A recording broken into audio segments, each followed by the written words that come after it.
मैं अपना एक पुष्पांजलि शहीद सुखदेव गोगामड़ी साहब को अर्पित करना चाहती हूँ और मेश्राम जी को मैं बहुत धन्यवाद अदा करना चाहती हूँ, आभार प्रकट करना चाहती हूँ। उन्होंने जिस तरह से सामने आकर उनके सारे किए हुए कार्यों को इस मैदान को उन्होंने उनके नाम से अर्पित कर दिया। मैं पहले आपका आभार प्रकट करना चाहती हूँ। नमो बुद्धाय, जय छात्र धर्म, जय मूल निवासी, जय राजपूताना।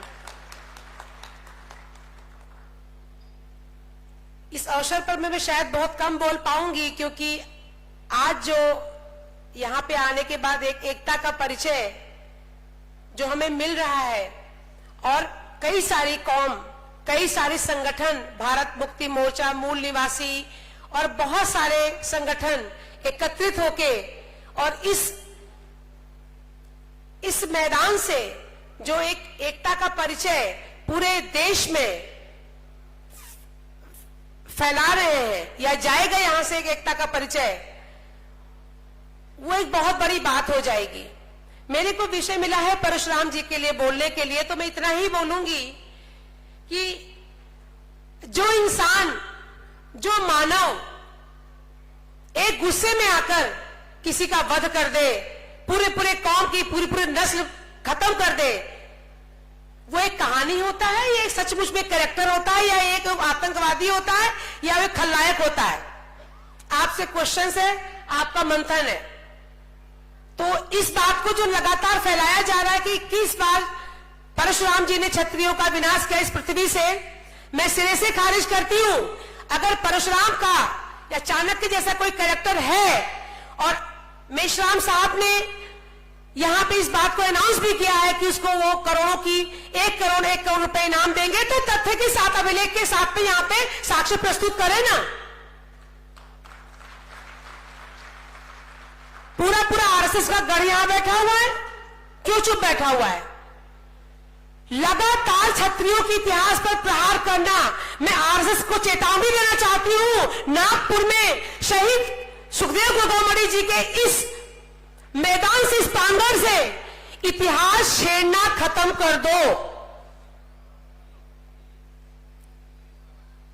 हम सबको आपस में बांटकर इन्होंने संविधान पर, बाबा साहब के लिखे हुए संविधान पर जिस तरह से कब्जा जमा लिया है कि इकलौती पार्टी ने, हम सबको इसका विरोध करना है और सामने आके हमें एकता का परिचय देके आरएसएस को मुंह तोड़ जवाब देना है। माननीय भागवत जी, 1 करोड़ रुपए मिलेगा।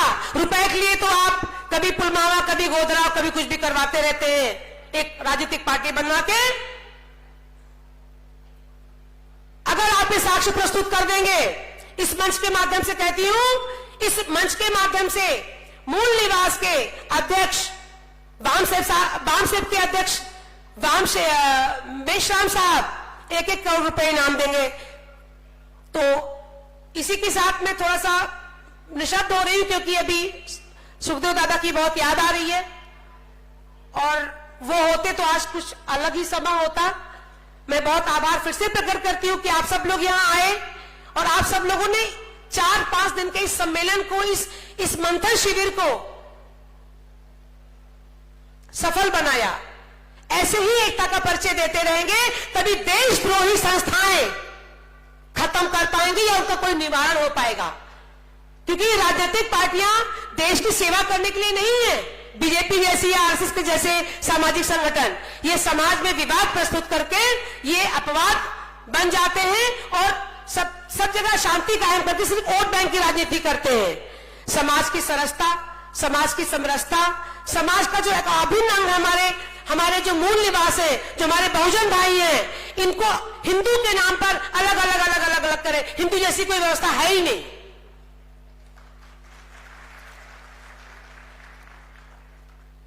आदरणीय, माननीय, सम्मानीय लोग मंच पे बैठे हुए हैं।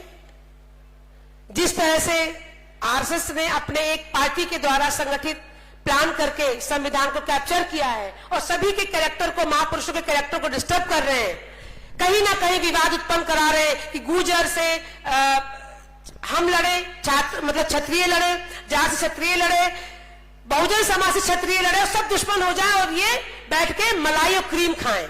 इनको भगा देना है, एकता का परिचय देना है। इसी के साथ में विराम देती हूं। जय छात्र धर्म, जय मूल निवास। हमारे बहुजन समाज के सभी भाई बहनों को, सभी बहनों को बहुत बहुत धन्यवाद कि आपने हमें अपना एक अभिनंदन मांगा और सदा हम आपके साथ खड़े दिखाई पड़ेंगे, साथ दिखाई पड़ेंगे। धन्यवाद। जय मूल निवासी। धन्यवाद माननीय संगीता सिंह मैडम जी, जो कि आपने समस्त मूल निवासियों की एकता की बात यहां पर रखी। मैं मंच पर आमंत्रित करना चाहता हूं डॉक्टर राज सिंह शेखावत साहब, जो कि राष्ट्रीय अध्यक्ष है श्री क्षत्रिय करनी सेना परिवार से। मैं उनसे अनुरोध करता हूं कि वो मंच पर आए और इस अधिवेशन के उपलक्ष्य में मंच से अपनी बात रखें। मैं मान्यवर मेश्राम साहब को अनुरोध करता हूं कि मान्यवर डॉक्टर राज सिंह शेखावत साहब को वर्तमान क्षत्रिय पूर्व में कौन थे, ये जो किताब क्षत्रियों के इतिहास पर, गौरवशाली इतिहास पर भी लिखी है, वो किताबों का सेट जो है मान्यवर राज सिंह शेखावत साहब को भेंट करें। मैं अनुरोध करता हूं डॉक्टर विलास खरात साहब को कि एक सेट माननीय डॉक्टर संगीता सिंह मैडम को भी यहां पर क्षत्रिय पूर्व में कौन थे इसकी किताबों का भेंट करें।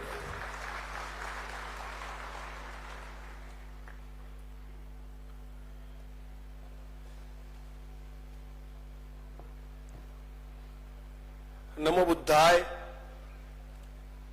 जय छात्र धर्म, जय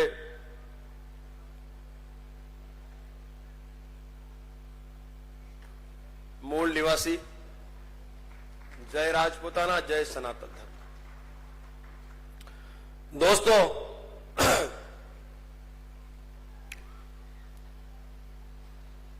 समस्त मंचासीन महानुभावों को मेरा कोटि कोटि नमन है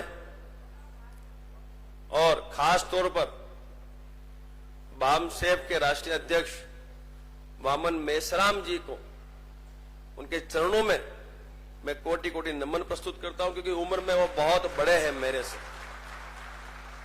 67 साल की उम्र में भी उनमें वही जोश है जो जवानी में हुआ करता था। तो मैं उनके चरणों में कोटि कोटि नमन करता हूं और मेरे समक्ष उपस्थित जिनके बिना यह आयोजन कभी सफल ही नहीं हो सकता, आप सभी का दिल से आभार व्यक्त करता हूं। आप इतनी बड़ी संख्या में यहां उपस्थिति दर्ज करवा चुके हैं, दिल से आभार व्यक्त करता हूं। मैं संकल्पित हूं, इसलिए मंच पर स्थान ग्रहण नहीं करता हूं, मैं आप सभी के साथ बैठता हूं। लेकिन मैं यह भी कहना चाहता हूं कि इससे बड़ा मंच कभी हो ही नहीं सकता जहां जनता बैठी हो, मैं वहीं बैठना पसंद करता हूं। सबसे पहले आज के इस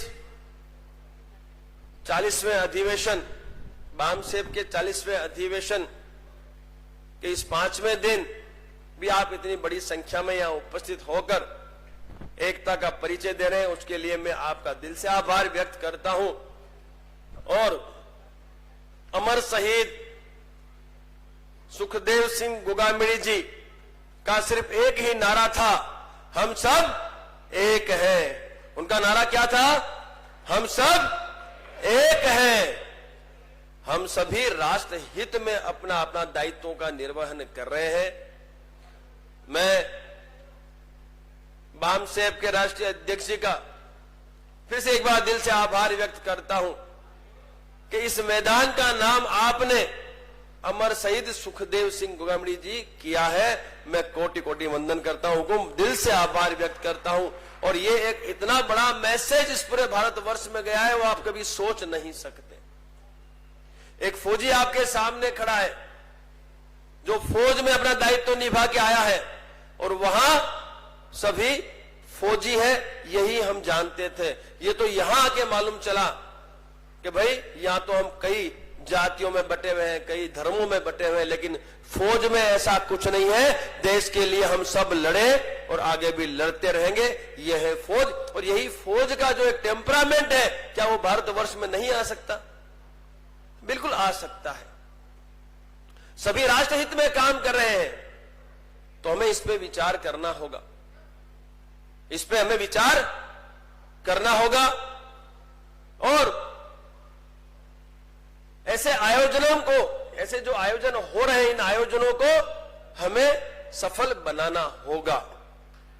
मैं इतना ही कहना चाहता हूं कि जो आपने मुझे आमंत्रित किया, मैं उसके लिए आज इस मंच से आपको वादा करता हूं कि पूरे भारतवर्ष में जहां भी आवश्यकता पड़ती है करणी सेना की, हम आपके साथ खड़े मिलेंगे। आपको हम साथ मिलकर अब इस